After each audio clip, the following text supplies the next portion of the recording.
Bonjour à tous et bienvenue pour le premier numéro du Slappycast, le podcast qui donne la parole aux skaters et skateuses, ainsi qu'à toutes les personnes qui influencent cette culture.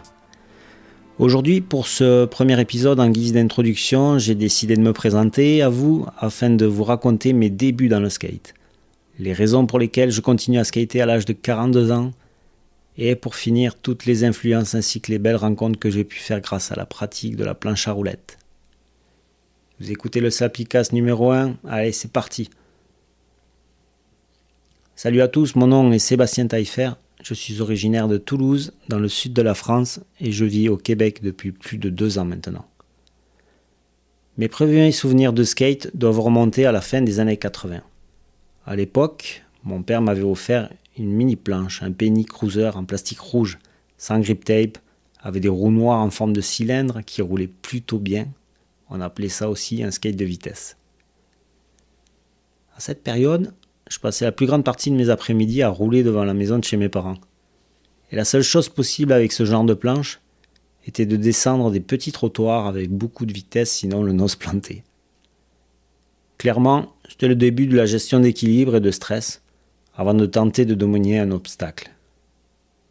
Dans mon quartier, j'ai toujours eu des amis qui se joignaient à moi après l'école. Dans ma rue, nous tentions de faire quelques figures, mais ce genre de planche ne le permettait pas vraiment. Cela me suffisait déjà à passer de bons moments et à me sentir libre. Le vrai déclic arriva le jour où je vis passer dans ma rue un grand du quartier sur une planche Powell Peralta, avec des grosses roues. Il montait des trottoirs en faisant des ollies énormes et des impossibles, figures que je n'avais jamais vues auparavant. Forcément, suite à cette rencontre, j'avais fait la demande à mes parents pour avoir une board comme la sienne. Ils m'avaient dit « Ne t'inquiète pas, on va s'occuper de ça ». Sauf que je me suis retrouvé avec un modèle de chez Carrefour, l'équivalent de Walmart au Québec, avec des roues dures comme de la pierre, le gros pad sous le tail pour freiner. Mais j'étais heureux car elle était en bois avec la tête de mort comme graphique sur le dessus. J'avais franchi une première étape. Le temps passe et me voici au collège. Au début des années 90. Je fais la rencontre de Guillaume et Jérôme. Quelques après-midi avec eux ont suffi à me confirmer que ma passion pour le skate ne ferait que commencer.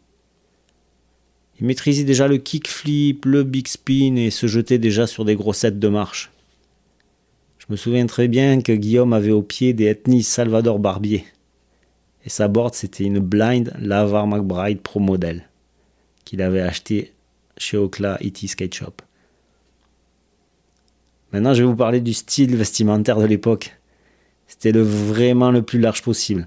On portait des gros baggies bien sous les fesses avec des hoodies des marques de nos teams préférés.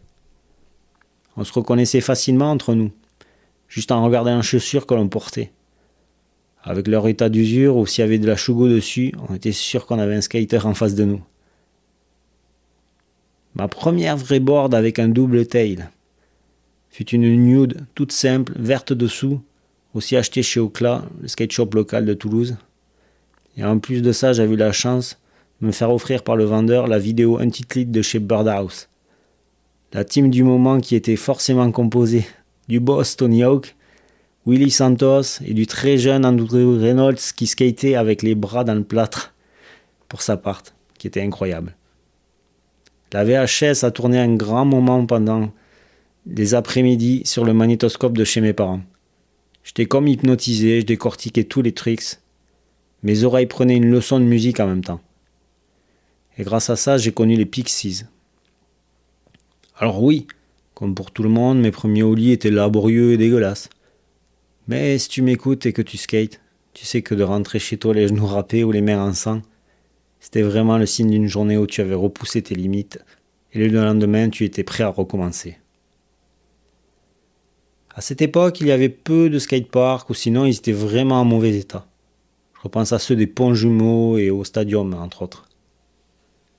On était vraiment trop jeunes pour avoir le permis de conduire, alors nous skations donc le plus souvent à Compense Caffarelli ainsi que le spot de la place Occitane. N'oublions pas aussi le spot du parking souterrain de TLT les jours où il pleuvait. Forcément, nos sessions étaient rythmées entre insultes des passants et on jouait aussi au chat et à la souris avec la police. Mais c'est sûr que le skate, ça fait du bruit, ça dérange, mais à cette époque, on s'en fichait pas mal. Durant toutes ces années, j'ai vraiment eu la chance de croiser des personnes comme le célèbre Lucas Puig qui avait démarré au Mato Skate Park. J'ai croisé aussi lors de sessions ou de contests des figures locales ou nationales comme Alexis Josion, Guillaume Doriac, Alex Fernandez Diablo, Jérôme Chevalier, Fa Martin, Xavier Sola, le Doc Trashy. Enfin, la liste est longue, mais ces personnes ont marqué l'histoire du skate en France et aux States. Malgré de nombreuses blessures et le fait de savoir au fond de moi que clairement, je serai vraiment jamais pro. Je skate toujours avec autant de plaisir qu'à mes débuts. Et la flamme est toujours là, car ça m'a permis de me créer mon propre univers, de rencontrer des gens de tout âge et toute nationalité, de faire des découvertes musicales grâce aux vidéos, et pour conclure, de repousser toujours mes limites à chaque session. Voici comment mon histoire avec le skate a commencé et ne s'est jamais vraiment arrêtée. Voilà, cet épisode touche à sa fin.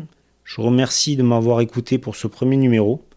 Dans les prochains épisodes du Slappycast, je laisserai la place à un nouvel invité qui nous racontera à son tour sa passion pour le skate et tout un tas d'anecdotes.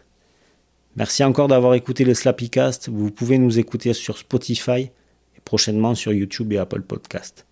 D'ici là, portez-vous bien et à très bientôt.